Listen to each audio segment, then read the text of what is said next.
UKLO 1 year masters. No IELTS required up to 5 years visa. High visa success rate. భూమి కోసం ముక్తి కోసం విముక్తి కోసం పోరాటం చేసినటువంటి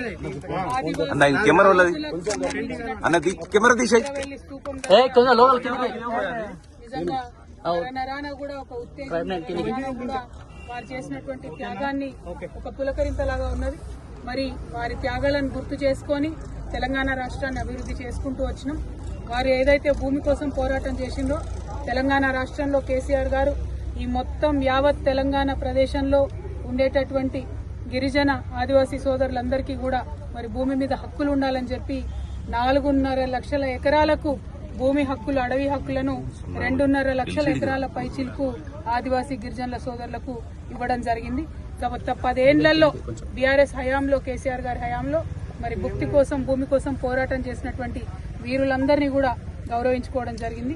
అటువంటి ఇంద్రవెల్లి స్తూపం దగ్గర ఇక్కడ ఉన్నామంటే నరనరాన కూడా మరి వారు చేసినటువంటి త్యాగం, వారు చేసినటువంటి పోరాటం మమ్మల్ని ఇంకా ఉత్తేజమిస్తుంది. మాకు ప్రజల పక్షాన, ఆదివాసీల పక్షాన, గిరిజనుల పక్షాన, మహిళల పక్షాన, దళితుల పక్షాన, బహుజనులందరి పక్షాన నిలబడి పోరాటం చేసేటటువంటి ఒక స్ఫూర్తిని బీఆర్ఎస్ ప్రతి సైనికుడు కూడా ఇవాళ ఇంద్రవెల్లి స్తూపం దగ్గర నుంచి తీసుకుంటా ఉన్నామని చాలా సగర్వంగా తెలియజేస్తా ఉన్నాం.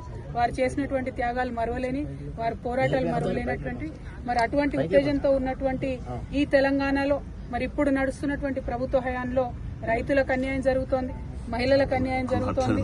ఎవరన్నా గొంతెత్తి రైతుల పక్షాన, మహిళల పక్షాన, బహుజనుల పక్షాన మాట్లాడితే వెంటనే వారి మీద కేసులు పెట్టి ఇబ్బంది పెడుతున్నటువంటి పరిస్థితిని కూడా మనం గమనిస్తా ఉన్నాం. ఇవాళ మా వర్కింగ్ ప్రెసిడెంట్ గారు గౌరవనీయులు అన్న కేటీఆర్ అన్న గారి మీద కూడా మరి రకరకాల కేసులు పెట్టి ఏసీబీ పేరుతోని ఇంకో దాని పేరుతోని వారు ఎట్లా కక్షపూరితమైన వ్యవహారం ఈ ప్రభుత్వం చేస్తుందో తెలంగాణ ప్రజలందరూ కూడా గమనిస్తా ఉన్నారు. మరి మీ ద్వారా, మీడియా మిత్రులందరి ద్వారా ఈ ఇంద్రవెల్లి స్తూపం దగ్గర నుంచి తెలంగాణ బిడ్డలందరూ కూడా తెలియజేస్తా ఉన్నాం. ఎట్లాంటి కేసులు పెట్టినా బీఆర్ఎస్ వాళ్ళం ఎవరం కూడా భయపడేది లేదు. ఖచ్చితంగా ప్రజల పక్షాన, ప్రజలకు రావాల్సిన హక్కుల కోసం మా వాణిని వినిపిస్తూనే ఉంటాం, మా పోరాటం కొనసాగిస్తూనే ఉంటాం. నిన్నటికి నిన్న ఈ ప్రభుత్వం మొదలు 15,000 ఇస్తాం కదా ఎకరానికి రైతు భరోసా అని చెప్పి దాన్ని తగ్గించి 12,000 ఇస్తామని చెప్తే ఇవాళ బీఆర్ఎస్ పార్టీ పిలిపించింది. రాష్ట్ర వ్యాప్తంగా మేము రైతుల పక్షాన ధర్నా చేస్తామని చెప్పి మరి బీఆర్ఎస్ పిలుపుతోని భయపడ్డటువంటి ప్రభుత్వం మరి ఇటువంటి కక్షపూరితమైనటువంటి కేసులతో వేధించేటటువంటి కార్యక్రమం పెట్టుకున్నది. ఈ విషయాన్ని ప్రజలందరూ కూడా గమనిస్తా ఉన్నారు. ప్రజా కోర్టులో ఈ కాంగ్రెస్ ప్రభుత్వానికి శిక్ష తప్పదని కూడా ఇంద్రవెల్లి స్తూపం దగ్గర నుంచి మేము చాలా సగర్వంగా తెలియజేస్తా ఉన్నాం. Thank you. జై తెలంగాణ. జై తెలంగాణ.